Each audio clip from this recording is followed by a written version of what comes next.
बाळांनो welcome. Last लेक्चरमध्ये आपण मस्क्युलर टिश्यूचे जे फर्स्ट टाईप आहे स्केलेटल मसल त्याचा स्टडी केला.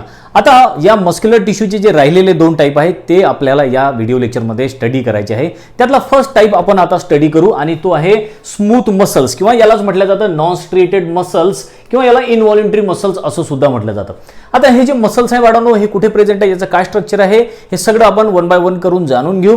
त्याच्यासाठी आपल्याला एका डायग्रामची मदतीची आवश्यकता आहे आणि ते डायग्राम आपण बोर्डवर काढली. हीच डायग्राम आपल्या टेक्स्टबुक मध्ये सुद्धा दिलेली आहे.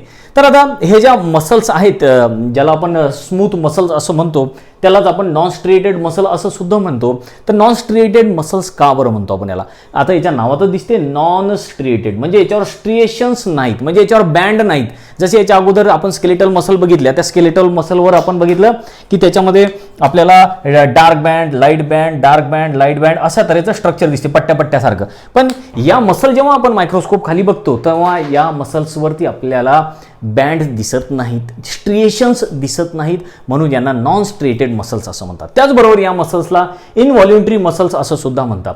कारण की ह्या ज्या मसल्स आहेत ह्या आपल्या इच्छेनुसार काम करत नाहीत. जी ॲनिमल किंवा जी आपण आहे समजा ह्युमन बिंग, तर आपल्या इच्छेनुसार ह्या मसल काम करत नाहीत, म्हणून या मसल्सला इनव्हॉल्युंटरी मसल्स असं म्हणतात. म्हणजे आपल्या इच्छेनुसार, विल पॉवरनुसार किंवा आपल्या विलनुसार ह्या वागत नाहीत, म्हणून इनव्हॉल्युंटरी मसल म्हटलं. ठीक आहे. तर आता इथे आपल्याला याच्या नावावरून लक्षात आलं असेल की ह्या मसल कशा प्रकारचे आहेत किंवा ह्या कशा प्रकारे काम करत असतील. आता सगळ्यात आधी तर याचा ऑक्युरन्स, ह्या मसल्स आहेत तरी कुठे प्रेझेंट? जसं आपण बघितलं स्केलेटल मसल जे आहेत ह्या आपल्या स्केलेटनला अटॅच आहेत.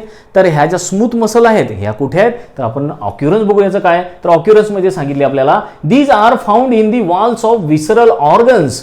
जे आपले विसरल ऑर्गन्स आहेत जसं की लिव्हर, इंटेस्टाईन, लंग्स, किडनी वगैरे किंवा आपलं स्टमक, याला विसरल ऑर्गन्स असं म्हणतात. काय म्हणतात? विसरल. विसरल म्हणजे काय? इंटरनल ऑर्गन म्हणू आपण त्याला. साध्या भाषेत लक्षात ठेवायसाठी लक्षात ठेवा, विसरल ऑर्गन्स म्हणजे इंटरनल ऑर्गन, आतले ऑर्गन्स. जसं की एक्झाम्पल पण लक्षात ठेवा, लिव्हर, इंटेस्टाईन, लंग वगैरे आपले आतडे असतात, लिव्हर असते, त्यानंतर स्टमक वगैरे, याला आपण विसरल ऑर्गन्स असं म्हणतो. लक्षात आलं? तर या विसरल ऑर्गन्समध्ये ह्या मसल्स प्रेझेंट असतात. समजलं? जसं की लिव्हर असेल तर त्या लिव्हरमध्ये ह्या मसल प्रेझेंट असतील, इंटेस्टाईन असतील आपले, त्या इंटेस्टाईनमध्ये ह्या मसल्स प्रेझेंट असतील. ठीक आहे. त्याच नंतर पुढे सांगितलेलं आहे ब्लड व्हेसल्स, आपल्या ज्या ब्लड व्हेसल्स आर्टरी व्हेन, त्या आर्टरी व्हेन्समध्ये पण नॉन स्ट्रेटेड मसल्स प्रेझेंट आहेत. म्हणूनच या मसल्सला हेज दिस कॉल्ड विसरल मसल्स. ह्या मसल ज्या आहेत ह्या विसरल ऑर्गन्समध्ये प्रेझेंट आहेत, म्हणून या मसल्सला विसरल मसल्स असं म्हणतात. नाव लक्षात आलं? ह्या मसल कुठे आहेत? विसरल ऑर्गन्समध्ये, इंटरनल ऑर्गन्समध्ये प्रेझेंट आहेत, म्हणून या मसलला आपण विसरल मसल्स असं म्हणतो. ठीक आहे. हे तर आपण याचा ऑक्युरन्स बघितलं की ह्या मसल आहेत तरी कुठे प्रेझेंट. जे आपले इंटरनल ऑर्गन आहेत त्या इंटरनल ऑर्गनच्या आतमध्ये ह्या मसल प्रेझेंट आहेत. आता या ऑर्गनचं, या मसलचं स्ट्रक्चर आहे तरी कसं? आता याचं स्ट्रक्चर समजण्यासाठी आपण एका डायग्रामची मदत घेऊ आणि ते डायग्राम जे आहे मी बोर्डवर काढलेली आहे. हीच डायग्राम आपल्या टेक्स्टबुकमध्ये सुद्धा दिली आहे. टेक्स्टबुकमधली पण डायग्राम तुम्ही एकदा बघून घ्या, तुम्हाला काय दिसते याच्यामध्ये. आता बघा, ही जी डायग्राम आपण काढलेली आहे स्मूथ मसलची डायग्राम आहे आणि याच्यामध्ये तुम्हाला दिसते की ह्या आहेत मसल फायबर किंवा मसल सेल्स. ठीक आहे. या दोन आपण काढलेल्या इथे आपल्या बुकमध्ये जर दिल्या तशा. आता ही आहे एक सेल. ठीक आहे. आता ही सेल जरी असली तरी याचा शेप आपल्याला सेल सारखा दिसत नाही. हा एका विशिष्ट असा शेप दिसतो याचा, याला आपण स्पिंडल शेप असं म्हणतो. आता ह्या सेलमध्ये एक आपल्याला न्यूक्लियस प्रेझेंट दिसते. त्याचबरोबर या सेलच्या आतमध्ये आहे सायटोप्लाझम आणि याच्यामधला जो सायटोप्लाझम आहे त्याला आपण सार्कोप्लाझम असं म्हणतो. आपण हे शिकलेलं आहे, याला सार्कोप्लाझम आपण म्हणतो. त्याचबरोबर याच्या आतमध्ये आपल्याला फायबर दिसतात. या सेलच्या आतमध्ये बारीक धागे दिसतात, त्याला आपण मायोफायब्रिल्स असं म्हणतो. लक्षात आहे ना? मायोफायब्रिल, बारीक बारीक धागे.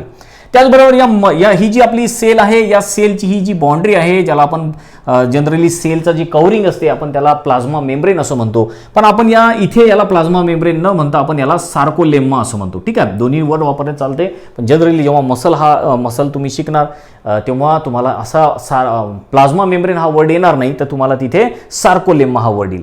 तर या मसलची, आपल्या या सेलची जी कव्हरिंग आहे ती आहे सार्कोलेम्मा. ठीक आहे. हे आता आपल्याला स्मूथ मसलचं, या सेलचं आपल्या स्ट्रक्चर समजलं.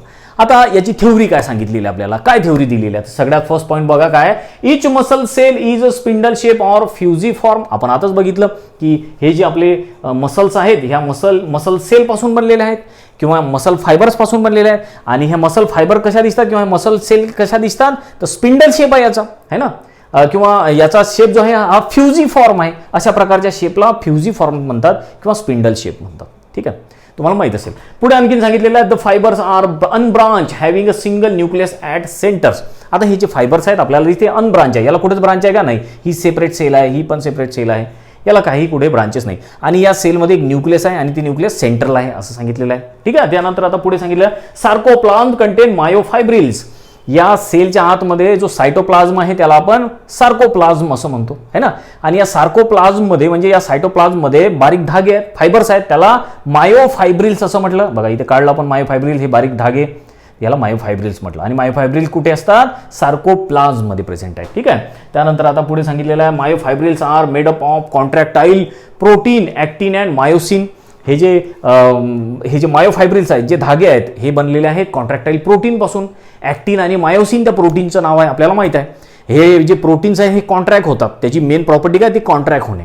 तर या प्रोटीनपासून, ॲक्टिन आणि मायोसिन पासून हे जे फायबर्स आहेत मायोफायब्रिल हे बनलेले आहेत असं सांगितलं आपल्याला. त्यानंतर आता पुढे आहे स्ट्रिएशन्स आर ॲबसेंट. या मसल मायक्रोस्कोप खाली आपण बघितल्या की याच्यावर आपल्याला स्ट्रिएशन्स दिसत नाहीत है ना, म्हणून यांना आपण नॉन स्ट्रिएटेड मसल असं म्हटलं होतं है ना, म्हणून तर यांना नॉन स्ट्रिएटेड म्हटलेलं आहे.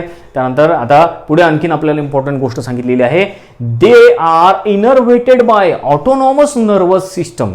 आता या मसलचं जे काम आहे, ह्या इन्व्हॉल्युंटरी मसल आहे, मग हे आपल्या इच्छेनुसार काम करत नाही. मग कोणाच्या इच्छेनुसार काम करता, तर ह्या आपल्या ब्रेनची जी ऑटोनॉमिक नर्वस सिस्टम आहे त्या ऑटोनॉमिक नर्वस सिस्टमच्या अकॉर्डिंग ह्या मसल काम करतात.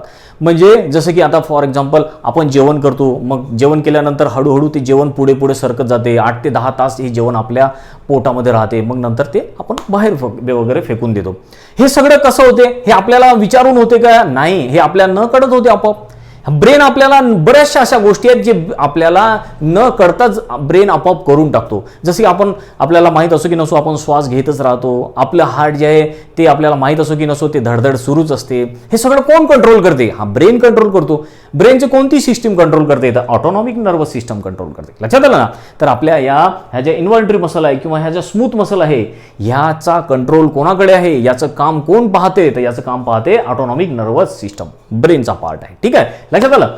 तर अशा तऱ्हेनं बाळांनो ह्या आपण सेकंड टाईपच्या मस्क्युलर टिश्यूचा स्टडी केला, जे आहेत स्मूथ मसल्स. त्यानंतर आता राहिलेला लास्ट मस्क्युलर टिश्यू आहेत आणि त्या म्हणजे कार्डियाक मसल. कार्डियाक मसलचा स्टडी केला की आपल्याला इथे ह्या 3 टाईपच्या मसल कंप्लीट होऊन जातील.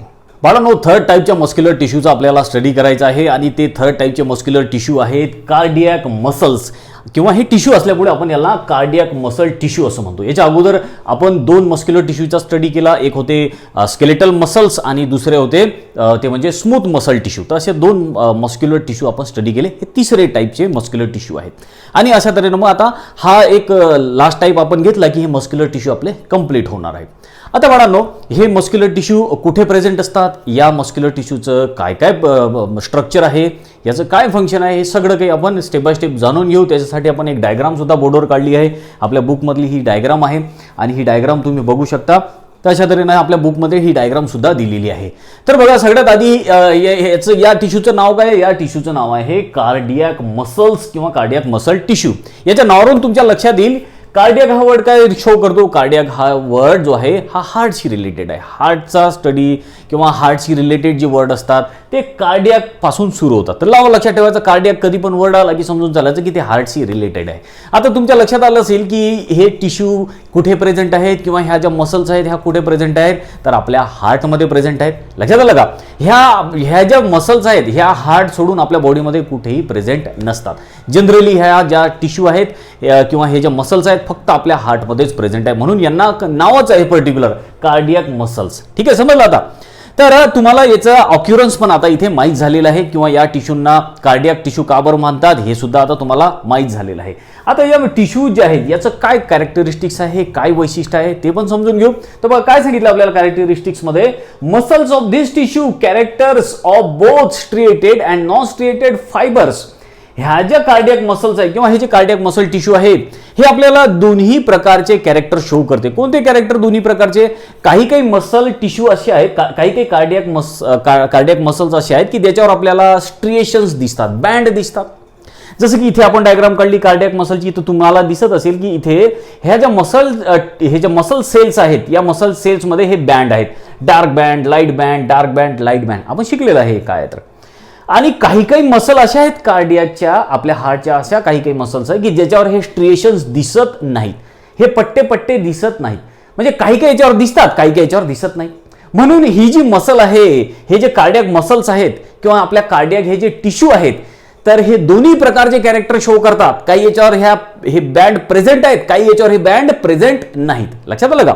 तर आता आपल्याला याचं कॅरेक्टर पण समजलं. पुढे आणखीन काय सांगितलेलं आहे याच्यात, कार्डियक मसल्स आर इनव्हॉल्युंटरी. हा एक इम्पॉर्टंट वर्ड आहे. कार्डियक मसल जे आहेत हे इनव्हॉल्युंटरी आहेत. ह्या आपल्या इच्छेनुसार काम करत नाही. आपल्या हार्टचं फंक्शन आपल्या इच्छेनुसार होते का? आपल्या हार्टचे किती बीट पडतात? 72 बीट पर मिनिट. एका मिनिटामध्ये आपला हार्ट 72 वेळा धडधड करते. आपण त्याची धडधड स्वतःहून वाढवू शकतो का?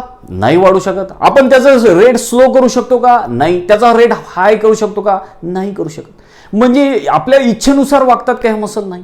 म्हणून या अशा टाईपच्या मसल्सला आपण काय म्हणतो? इनव्हॉल्युंटरी मसल्स असं म्हणतो. हां, भले आपण जिममध्ये गेलो किंवा आपण धावलो तर आपला हार्टबीट वाढते जोरात, तर ते तेवढं पुरतं. पण तसं आपण आपल्या मनानुसार हार्टबीट वाढू शकत नाही किंवा कमी करू शकत नाही. म्हणजे हार्टची मुवमेंट जी आहे, हार्टच्या मसलची मुवमेंट आपल्या हातात नाही. म्हणूनच त्याला इन्व्हॉल्युंटरी असं म्हटलेलं आहे. ठीक आहे, लक्षात आलं? आता आपण याच्या स्ट्रक्चरकडे वळू. याचं स्ट्रक्चर कसं आहे? जेव्हा आपण मायक्रोस्कोप खाली पाहतो, ह्या मसल्स, जेव्हा हे टिश्यू आपण मायक्रोस्कोप खाली बघतो तेव्हा हे टिश्यू कशी दिसतात. तर याच्या स्ट्रक्चरसाठी ही डायग्राम तर आहेच.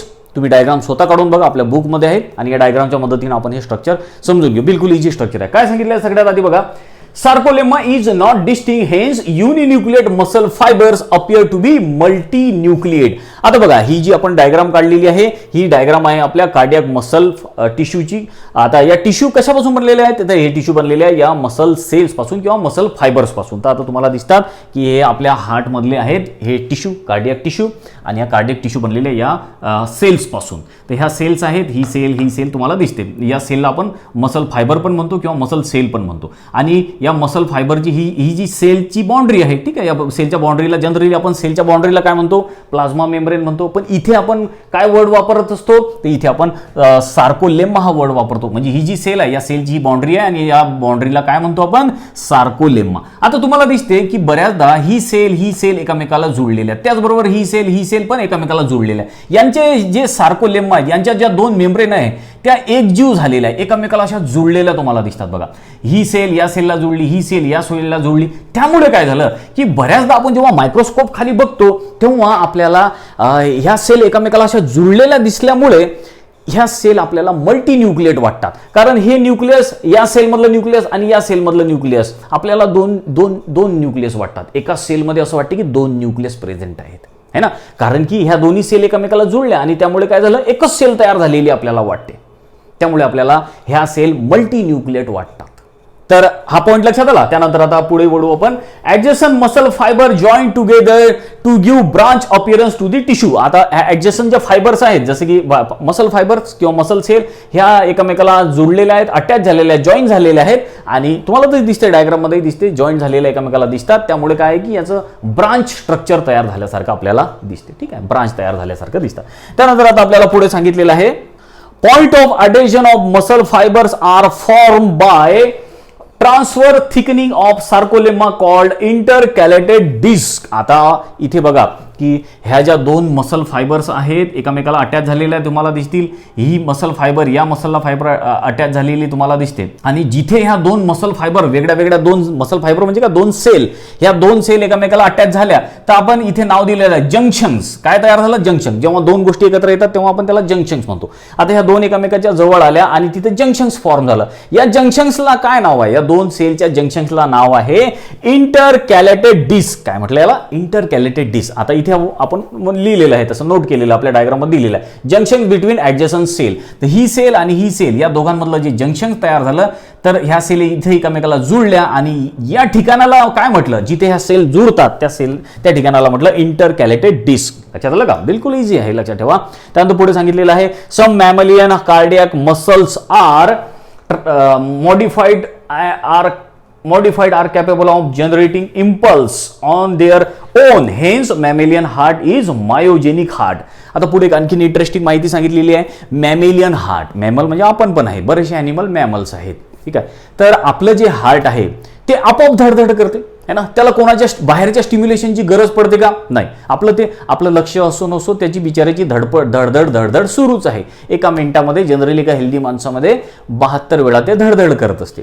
तसं जे स्वतःहून हार्ट आपलं धडधड करते त्याला मायोजेनिक हार्ट असं म्हणतात. लक्षात आलं का? आपोआपच धडधड करते, त्याला मायोजेनिक हार्ट असं म्हटलं जातं. आणि काही असे ॲनिमल्स आहेत की ज्यांचं हार्ट हे स्वतःहून धड करत नाही, तर ब्रेनकडून त्या हार्टला सिग्नल येतो आणि मग ते हार्ट धडधड करते. तर हे हार्ट कोणामुळे धडधड केलं? या हार्टनी, या हार्टचे बीट कोणामुळे पडल्या? ब्रेनमुळे पडल्या. म्हणून अशा हार्टला न्यूरोजेनिक हार्ट म्हणतात. 2 प्रकारचे हार्ट आहेत, लक्षात ठेवा. काही हार्ट स्वतःहून धडधड करतात, त्याला मायोजेनिक हार्ट म्हणतात. असा हार्ट आपल्या बॉडीमध्ये आहे, ह्युमन्समध्ये, मॅमल्समध्ये प्रेझेंट आहे, जे आपोआपच धडधड करते. त्याला ब्रेनची काही म्हणजे ब्रेनकडून सिग्नल येण्याची काही आवश्यकता नाही.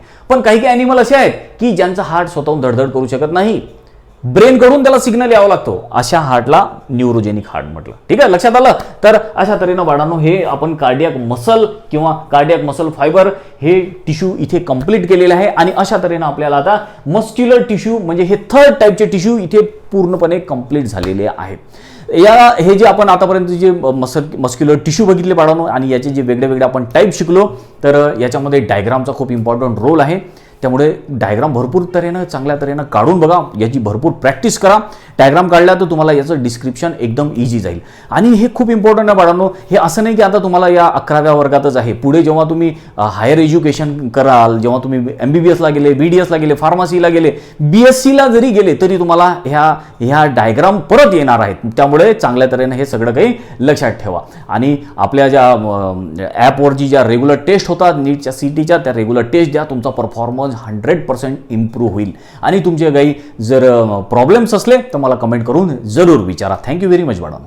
तर बाळांनो आपल्याला आता आपल्या लेक्चरचा लास्ट पार्ट शिकायचा आहे आणि त्या लास्ट पार्टमध्ये आपल्याला व्हाईट मसल्स काय असतात, रेड मसल्स काय असतात हे शिकायचं आहे. मसल्स काय असतात आपल्याला माहिती आहे, मसलचं स्ट्रक्चर वगैरे हे ते सगळं आपण शिकलो.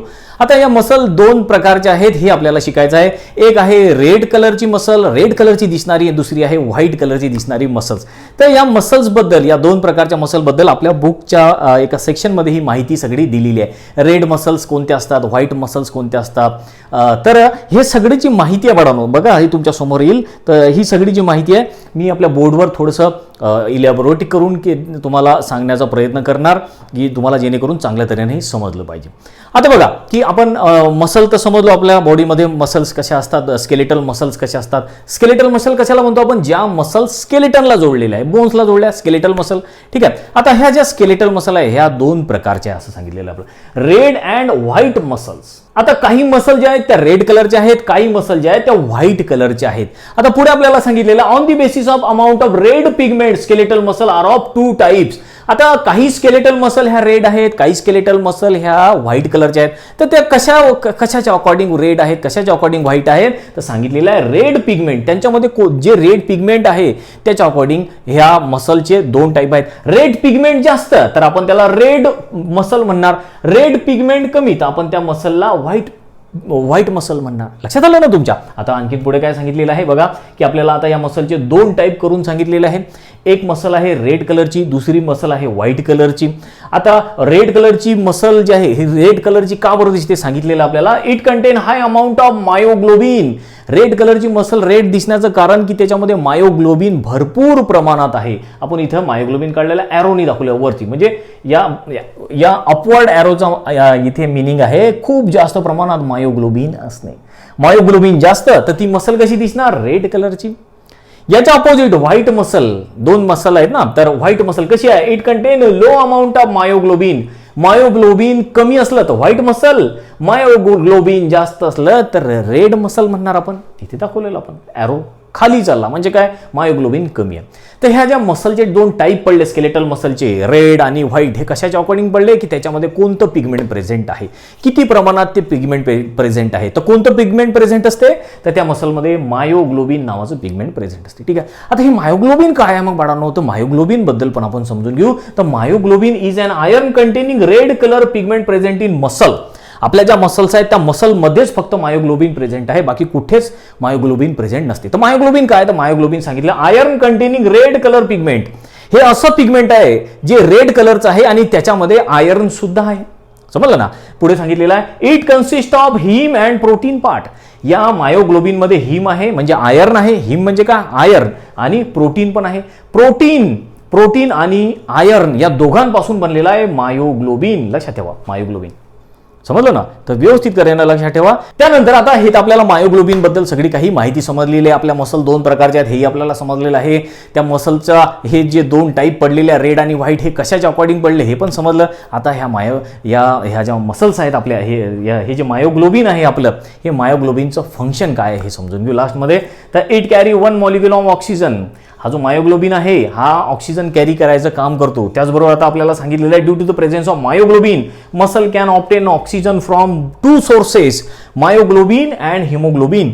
आता इम्पॉर्टंट लक्षात घ्या की आपल्या ज्या मसल्स आहेत त्या मसलला ऑक्सिजन लागतो आणि ऑक्सिजन वाहून न्यायचं काम कोण करतो? हिमोग्लोबिन. आपल्याला माहित आहे हिमोग्लोबिनचं काम काय? ऑक्सिजन वाहून नेणे. आता हिमोग्लोबिन मसलमध्ये ऑक्सिजन हिमोग्लोबिन तर नेतो, सोबत आणखीन एक पिगमेंट आहे ज्याचं नाव आहे मायोग्लोबिन. मायोग्लोबिन आणि हिमोग्लोबिन हे दोघंही आपल्या मसलपर्यंत ऑक्सिजन पोहोचवण्याचं काम करतात. किती इझी माहिती आहे. तर सगळं चांगल्या तऱ्हेनं लक्षात ठेवा. खूप इंटरेस्टिंग माहिती होती बाळांनो. तर इथे जे आहे आपण आपल्या मस्क्युलर टिश्यूचा जो फर्स्ट टाईप आहे स्केलेटल मसल तो इथे कंप्लीट केलेला आहे आणि जे राहिलेले जे याचे पार्ट आहेत ते आपण नेक्स्ट लेक्चरमध्ये कंप्लीट करू.